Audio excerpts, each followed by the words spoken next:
ढगफुटी पावसाचं संकट, बळीराजा हतबल। नांदेड जिल्ह्यातील देगाव, मालेगाव, अर्धापूर तालुक्यासह परिसरात ढगफुटी पावसानं हाहाकार माजवलाय।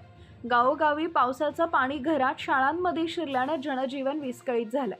शेतकऱ्यांच्या हातातोंडाचा घास पावसाने हिरावून घेतला असून शेत जमिनी पाण्याखाली गेलेत। या पावसामुळे अनेक ठिकाणी मुक्या जनावरांचाही जीव गेलेत। मराठवाड्यात कधी कोरडा दुष्काळ तर कधी ओला दुष्काळ अशी शेतकऱ्यांची अवस्था झाली आहे। पावसाच्या पाण्यात बळीराजाची उरली सुरली स्वप्न देखील वाहून गेली आहेत। जगावं की मरावं एवढाच प्रश्न बळीराजा समोर उभा राहिलेला दिसतोय। सरकारनं तातडीनं सरसकट ओला दुष्काळ जाहीर करून मदत द्यावी अशी आर्तहाक शेतकरी समाजातून दिली जाते। DSP न्यूज लाईव्ह नांदेड जिल्हा प्रतिनिधी गंगाधर कदम।